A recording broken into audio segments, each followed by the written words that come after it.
কত এই দুনিয়ার মায়ায় পড়ে করছো কত বাহানা,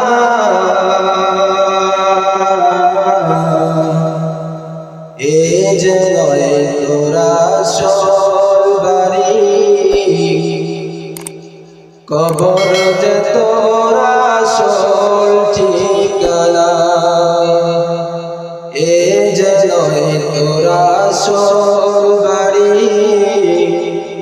কবর যে তোরা আসল ঠিকানা। কত এই দুনিয়ার মায়ায় পড়ে করছো কত বাহানা, এ যে নয় তোরা আসল বাড়ি, কবর যে তোরা আসল ঠিকানা। এ যে নয় তোরা আসল বাড়ি, কবর যে তোরা আসল ঠিকানা। ভাই বেরাদার যারা ছিল একে একে সব হারালো, ভাই বেরাদার যারাই ছিল একে একে সব হারালো। তুমি আমি কেউ রব না, তুমি আমি কেউ রব না, দিতে হবে রওয়ানা। এই যে নয় তোরা আসল বাড়ি, কবর যে তোরা আসল ঠিকানা। এই যে নয় তোরা আসল বাড়ি, কবর যে তোরা আসল ঠিকানা। আল্লাহ তাবারক ওয়া তাআলা লাখ কোটি শুকর যে মহান মালিক আমাদেরকে দয়া করে মায়া করে ইহসান করে আজকের এই মহতি জলসায় আসার বসার এবং কিছু কথা বলবার এবং শুনবার তৌফিক দান করলেন। এই কারণে আমরা সকলেই নতগত চিত্তে দিলকে উজাড় করে পড়ি আলহামদুলিল্লাহ। সম্মানিত উপস্থিতি, আমরা সকলে জানি যে ইসলামের স্তম্ভ পাঁচটি জিনিসের উপর। বুনিয়াল ইসলাম আলা খামস, ইসলামের ভিত্তি, ইসলামের স্তম্ভ পাঁচটি জিনিসের উপর। এর এক নম্বরটা হলো কালিমা, দ্বিতীয় নম্বর হলো নামাজ। তো আলহামদুলিল্লাহ আমরা এখানে যারা আছি আমার মনে হয় আমরা সকলেই কালিমাওয়ালা, আমরা সকলেই কালিমাওয়ালা, আমরা সকলেই কালিমা জানি, আমরা সকলেই মুসলমান। একজন মুসলমানের মুসলমানিত্ব ঠিক রাখার জন্য, একজন মুসলমানের মুসলমানিত্ব ধরে রাখার জন্য কালিমার পরপরই যেটা প্রয়োজন সেটা হলো নামাজ। নামাজ এই পরিমাণ একটা গুরুত্বপূর্ণ ইবাদত। আল্লাহর নবী বিশ্বনবী রাহমাতুল লিল আলামিন পৃথিবীর মধ্যে সর্বাধিক যে জিনিসটাকে প্রাধান্য দিতেন সেটা হলো ঈমান ঠিক রাখার পরে এই নামাজ, পাঁচ ওয়াক্ত নামাজ আদায় করা। কিন্তু দুঃখ এবং পরিতাপের বিষয় হলো সত্য, আমরা এই নামাজটাকে সুন্দরভাবে আদায় করতে চাই না। আমরা এই নামাজ আদায় করতে অনীহা প্রকাশ করি। আমরা এই নামাজকে তার ওয়াক্ত মতো, নামাজকে সঠিক নিয়মে আদায় করতে চাই না। আমাদের কাছে ফজরের সময় মুয়াজ্জিন ডাকে হাইয়া আলাস সালাহ হাইয়া আলাল ফালাহ, আপনি নাই আমি নাই। জোহরে আবার মুয়াজ্জিন ডাকতেছে হাইয়া আলাস সালাহ হাইয়া আলাল ফালাহ, আপনি নাই আমি নাই। আবার আসরের সময় ওই মুয়াজ্জিন ডাকতেছে হাইয়া আলাস সালাহ হাইয়া আলাল ফালাহ, নামাজের দিকে আসো, আসো কল্যাণের দিকে আসো। কিন্তু কি হলো, আসরের সময় আমি উপস্থিত হতে পারলাম না। এভাবে দেখলে দেখা যাবে আমার জীবন থেকে, কারো জীবন থেকে 20 বছর, কারো জীবন থেকে 30 বছর, কারো জীবন থেকে 50, 60, 70 বছর চলে গেছে, কিন্তু আমরা এখন পর্যন্ত ঠিক মতো নামাজটা আদায় করতে পারি নাই। কথা বলেন ঠিক কিনা? এই জন্য সর্বপ্রথম সর্বাধিক আমাদেরকে যে জিনিসটা লক্ষ্য রাখতে হবে সেটা হলো নামাজ। আমাদের কাছ থেকে নামাজের সময়গুলো চলে যাচ্ছে, আমাদের কাছ থেকে ফজরের ক্ষণ চলে যাচ্ছে, জোহরের ক্ষণ চলে যাচ্ছে, আসরের ক্ষণ চলে যাচ্ছে, কিন্তু আমরা নামাজ পড়তে পারতেছি না, আমরা মসজিদে উপস্থিত হতে পারতেছি না। আমাদের জন্য সর্বাধিক প্রয়োজন, সর্বাধিক গুরুত্বপূর্ণ আমাদের জীবনে যে জিনিসটা দরকার সেটা হলো নামাজ আদায় করা। ফজরের ক্ষণ গেল পড়নি নামাজ, জোহরে ডুবেছিলে নিয়ে শত কাজ। ফজরের ক্ষণ গেল পড়নি নামাজ, জোহরে ডুবেছিলে নিয়ে শত কাজ। হেলাই খেলাই গেল চোরেরি কাল, মাগরিবে পড়লে না নামাজের সাথ। ফজরের ক্ষণ গেল পড়নি নামাজ, জোহরে ডুবেছিলে নিয়ে শত কাজ। কথা বলেন ঠিক কিনা? আমার ভাইরা মুসলমান বাবাজিরা, এখান থেকে একটু বুঝে যাওয়ার চেষ্টা করেন, এখান থেকে একটু ভেবে যাওয়ার চেষ্টা করেন, একটু চিন্তা করার চেষ্টা করেন।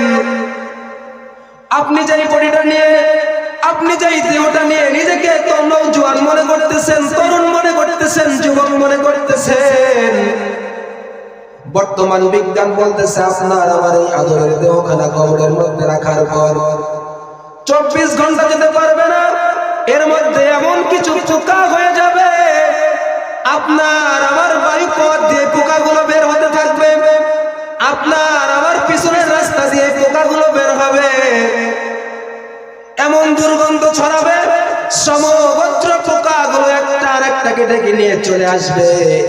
3 দিনের ভিতরে আপনার ইজ্জতের মানদণ্ড নাকটা শেষ হয়ে যাবে। 6 দিনের মধ্যে আপনার নখগুলো খসে পড়বে। 9 দিনের ভিতরে আপনার শরীর থেকে লোমগুলো ঝরে ঝরে পড়ে যাবে। 17 দিনের ভিতরে আপনার পেটে নাড়ি ভুঁড়িগুলো বের হয়ে যাবে। 1 মাসের ভিতরে আপনার শরীরের মধ্যে এমন পচন ধরবে, এক টুকরা গোশত খুঁজে পাওয়া যাবে না। 6 মাসের ভিতরে আপনার হাড্ডিগুলোর, হাড়গুলোর জোড়াগুলো আলাদা হয়ে যাবে। এভাবে ক্রমান্বয়ে মাটির দেহ মাটির সঙ্গে মিশে যাবে। এরপরে যার সঙ্গে দাঁড়াতে হবে, হিসাব দেওয়া লাগবে। বলেন তো তিনি কে? এই জন্য ভাই, দুনিয়ার ঠুনকো জীবন একদিন শেষ হয়ে যাবে। অন্ধকার কবরের মধ্যে দাঁড় হতে হবে, অন্ধকার কবরের মধ্যে ঠিকানা হবে। আজকে আপনি যদি আল্লাহর কাছে প্রিয় না হতে পারেন, আপনি যদি নামাজি না হতে পারেন, কাল কিয়ামতের ময়দানে কঠিন হাসরের দিনে যিনি ভুলে যাবেন তিনি কে? আমার ভাইরা মুসলমান বাবাজিরা, আপনাকে আমাকে যখন কবরের মধ্যে রাখা হবে, দিন কায়েমের কোনো তামান্না আপনার ছিল না। নামাজ যে আদায় করে না, আকামাত দিন, দিন কায়েম বলতে সে কিছুই বোঝে না। নামাজ যে পড়ে না, নামাজ যে আদায় করে না, দিন কায়েম বলতে তার কোনো স্বপ্ন থাকতে পারে না।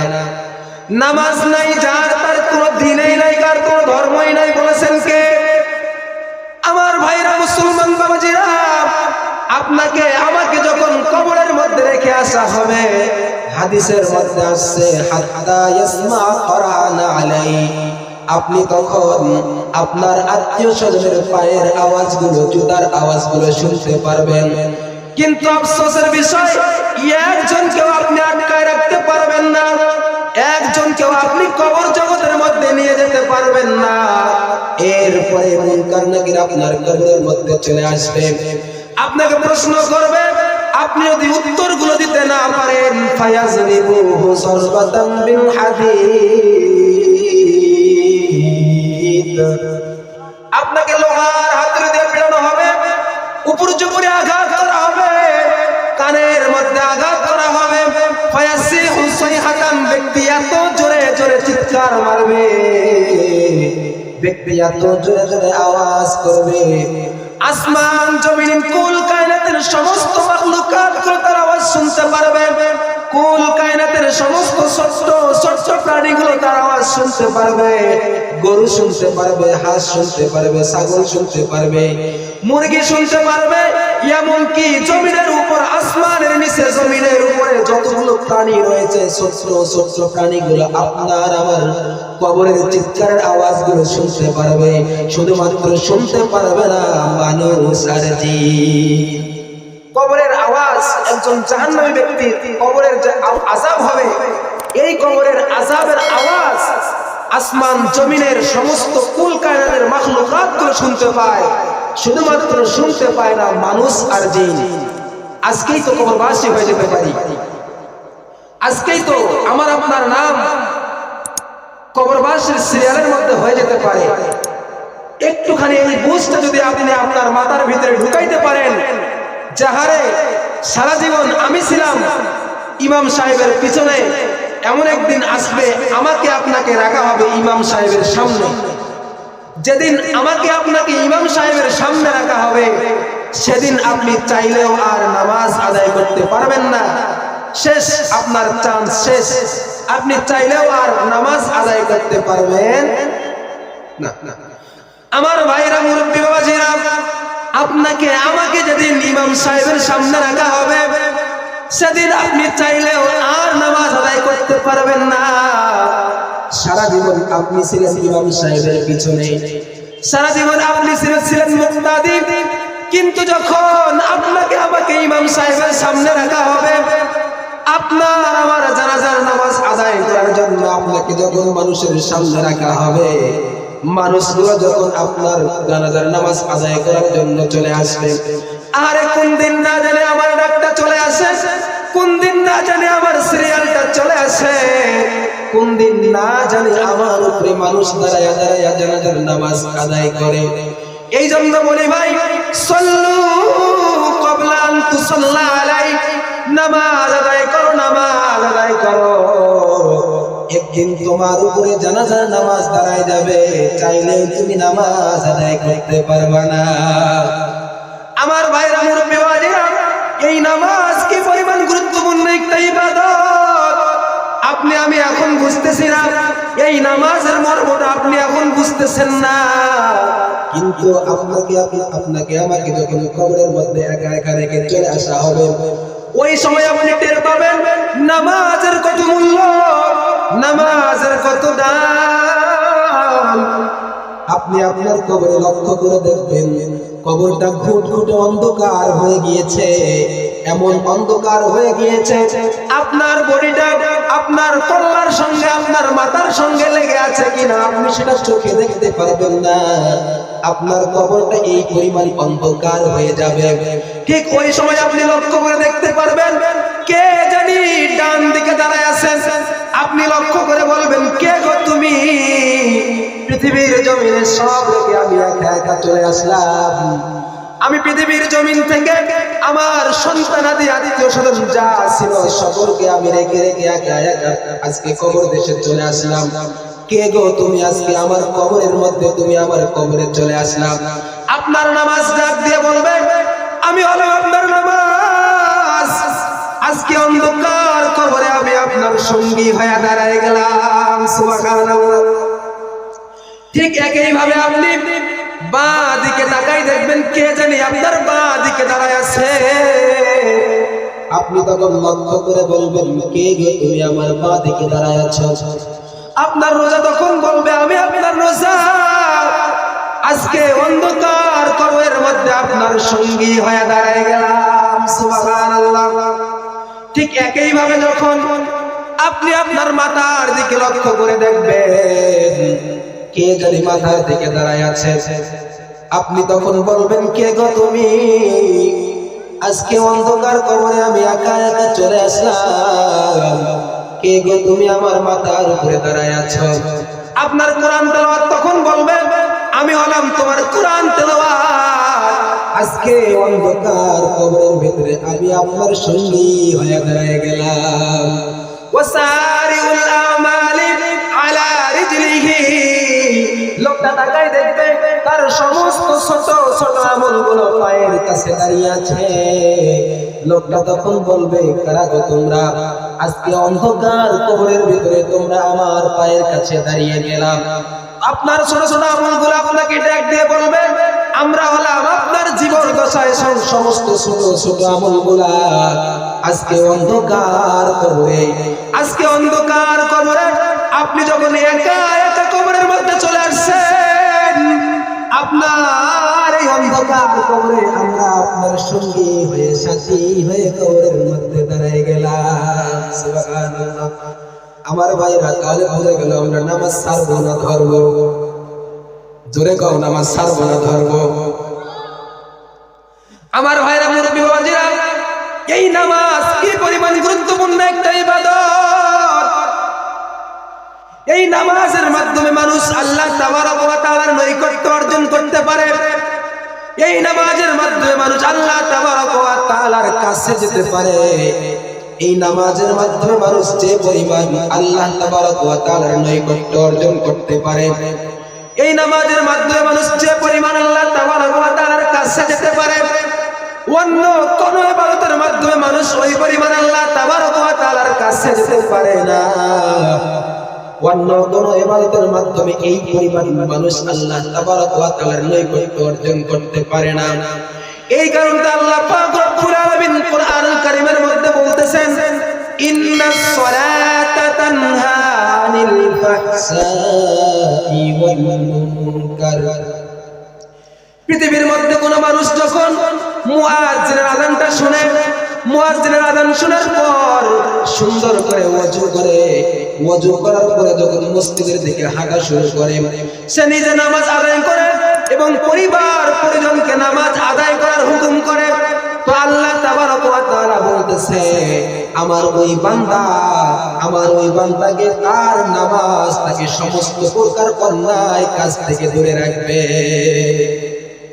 শুধুমাত্র তাই নয়, ওই নামাজি কখনো জিনা করতে পারে না, ওই নামাজি কখনো সুদ খাইতে পারে না, ওই নামাজি কখনো ঘুষ খাইতে পারে না, ওই নামাজি কখনো অন্যায় অবিচার চুরি ডাকাতি ছিনতাই লুণ্ঠনের মধ্যে যুক্ত হতে পারে না। তার নামাজ তাকে সমস্ত প্রকার অন্যায় অবিচার চুরি ডাকাতি ছিনতাই লুণ্ঠন থেকে দূরে রাখবে। আমার ভাইরা, মুসলমান বাবাজিরা, নামাজ আল্লাহ তাবারক ওয়া তাআলার কাছে কি পরিমাণ প্রিয়, কি পরিমাণ মুহাব্বতের দেখেন। আল্লাহ তাবারক ওয়া তাআলা সমস্ত ইবাদত বন্দেগীগুলোকে জিবরাইল আলাইহিস সালাতু ওয়াস সালামের মাধ্যমে ফরজ করেছেন।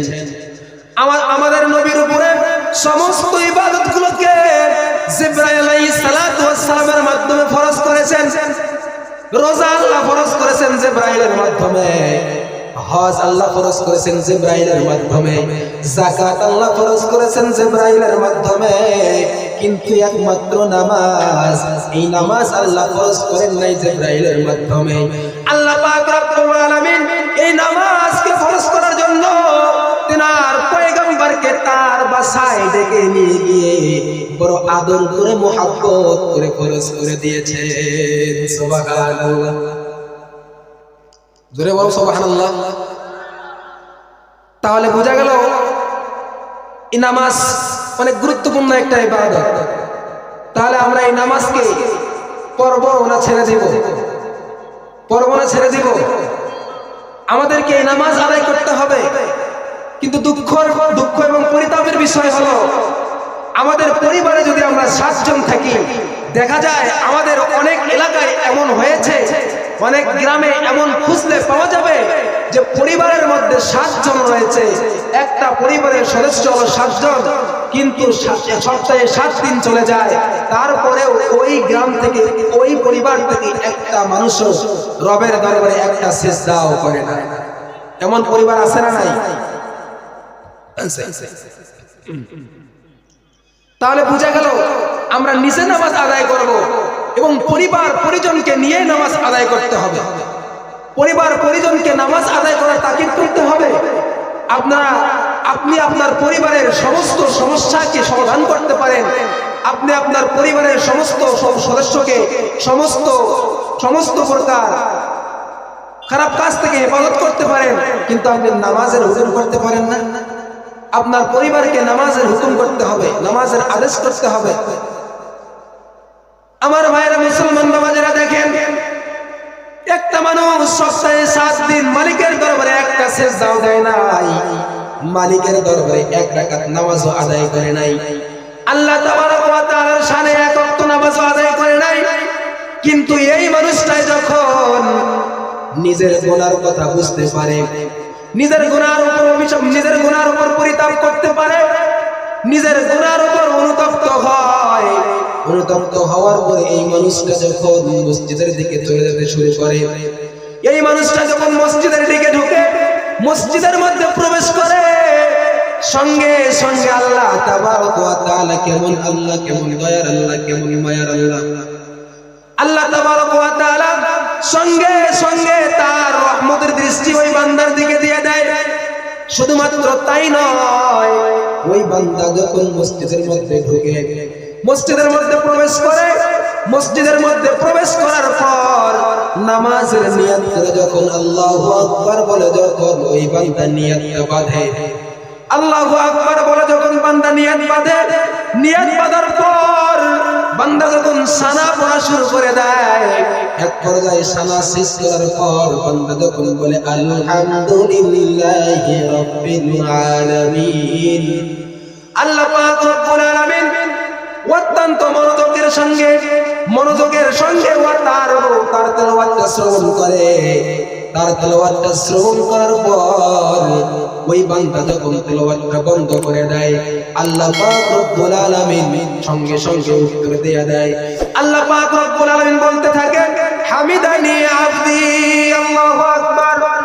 আবার যখন ওই বান্দা পড়তে থাকে আর রহমানির রহিম, আল্লাহ পাক রব্বুল আলামিন তার গোলামের তেলাওয়াতটা মনোযোগ দিয়ে শ্রবণ করে। মনোযোগ দিয়ে শ্রবণ করার পর রব্বুল আলামিন ওই বান্দার তেলাওয়াতের উত্তর দেয়। আল্লাহ পাক রব্বুল আলামিন বলতে থাকেন আতনা আলাইয়া আবদি। আবার যখন ওই বান্দা তেলাওয়াত শুরু করে মালিকি ইয়াউমিদ্দিন, আল্লাহ পাক রব্বুল আলামিন ওই বান্দার তেলাওয়াতটা শ্রবণ করেন। ওই বান্দার তেলাওয়াতটা শ্রবণ করার পর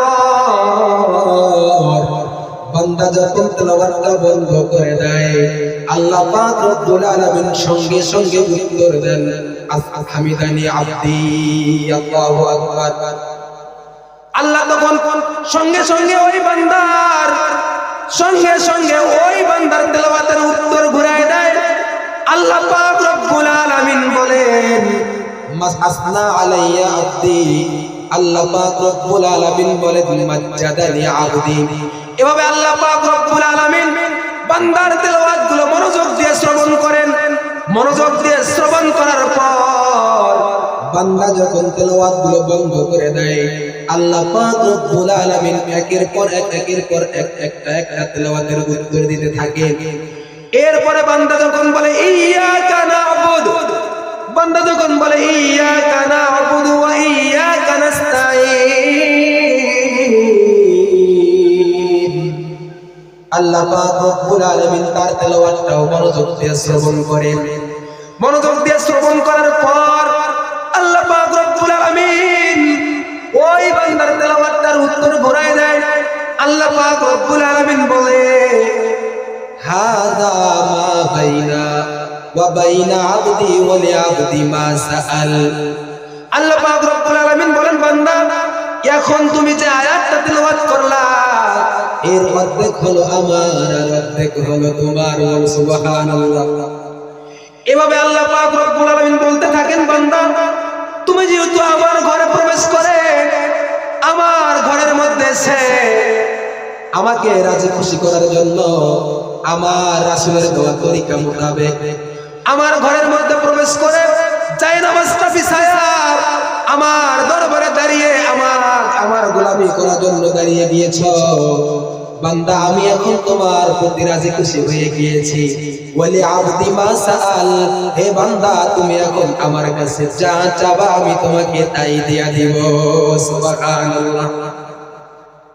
তাহলে এখন আমরা আল্লাহ তাবারক ওয়া তাআলার কাছে কি চাই সেটা আল্লাহ পাক রব্বুল আলামিন আমাদের জিম্মায় রাখলেন না। রব্বুল আলামিনের কাছে আমরা কি চাবো, এই দোয়া কবুল হওয়ার মুহূর্তে আল্লাহ পাক রব্বুল আলামিনের কাছে আমরা কি চাবো সেটাও আল্লাহ পাক রব্বুল আলামিন বলে দিলেন, বান্দা তুমি আমার কাছে এখন কি চাবা আমি সেটাও তোমাকে শিখাই দিলাম। বলেন সুবহানাল্লাহ। কারণ আমরা হলাম বান্দা, আমরা হলাম ছোট ছোট মানুষ, পৃথিবীর ক্ষুদ্র মানুষ। আমাদের জিম্মায় যদি আল্লাহ পাক রব্বুল আলামিন ছেড়ে দিতেন যে বান্দা এখন তুমি আমার কাছে কি চাবা চাও আমি তোমাকে সব দিয়ে দিব, তাহলে আমরা এই দোয়া কবুল হওয়ার মুহূর্তে আল্লাহ পাক রব্বুল আলামিনের কাছে দুনিয়া চাইতাম, আমরা বাড়ি চাইতাম, আমরা টাকা চাইতাম, আমরা ধন দৌলত চাইতাম, মিল কারখানা চাইতাম, অর্থাৎ পৃথিবী চাইতাম। আর এই পৃথিবী তো ধ্বংসশীল, এই পৃথিবী চাইলে তো হলো না। কারণ আল্লাহ পাক রব্বুল আলামিন কোরআনুল কারীমের মধ্যে বলতেছেন, কুল্লু মান আলাইহা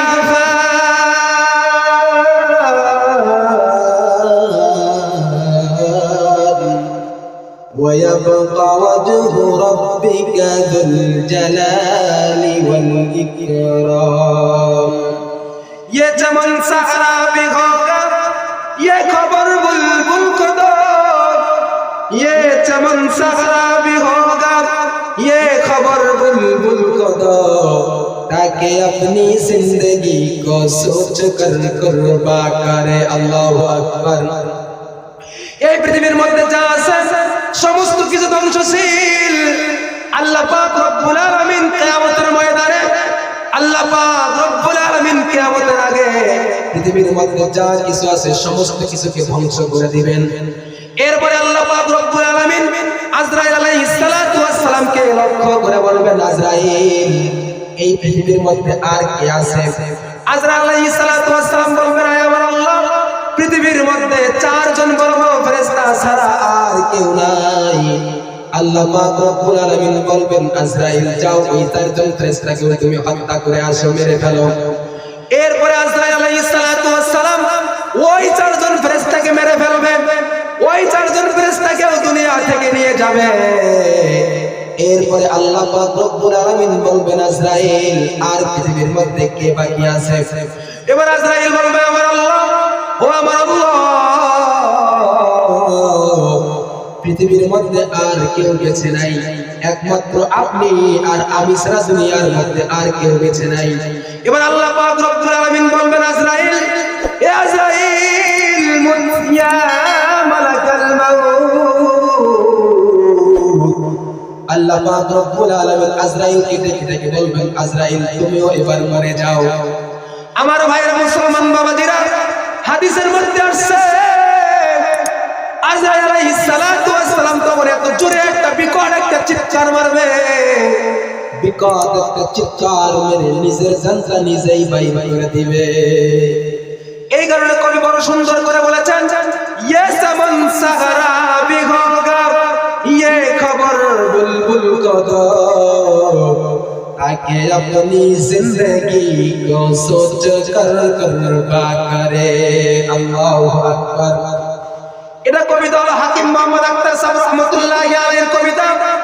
হাকিম মোহাম্মদ আখতার সাহেব রহমাতুল্লাহি আলাইহি বড় সুন্দর করে বলতেছেন, হে ওই ফুলের গাছের মধ্যে, রকমারি ফুলের গাছের মধ্যে নেচে নেচে কবিতা বললে ওয়ালা বুলবুলি, তোমারও একদিন এই দিন শেষ হয়ে যাবে, তোমাকেও একদিন এই পৃথিবী ছেড়ে চলে যেতে হবে।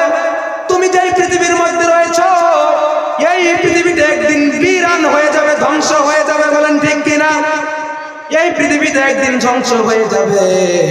এই জন্য হাকিম মুহাম্মদ আখতার সাহেব রাহমাতুল্লাহি আলাইহি এই কবিতা বড় সুন্দর করে বলেছেন, ये ज़मान सहारा भी होगा ये खबर बुलबुल को दो ताकि अपनी जिंदगी को सोच कर कुर्बा करे। আমার ভাইরা, সময় যেহেতু সংক্ষেপ, এই পৃথিবী থেকে যেহেতু চলে যেতে হবে, তাহলে আমি আপনাদেরকে বলবো এই পৃথিবী থেকে যেহেতু চলে যেতে হবে, আল্লাহ পাক রব্বুল আলামিন আমাদেরকে যেন ঈমানের সামানটা নিয়ে যাওয়ার তৌফিক দান করে। সকলেই বলে আমিন। আল্লাহ পাক রব্বুল আলামিন আমাদেরকে ঈমানের দৌলত নিয়ে কবরের মধ্যে যাওয়ার তৌফিক দান করুন। ওয়া আখিরু দাওয়ানা আলহামদুলিল্লাহি রাব্বিল আলামিন। আসসালামু আলাইকুম ওয়া রাহমাতুল্লাহ।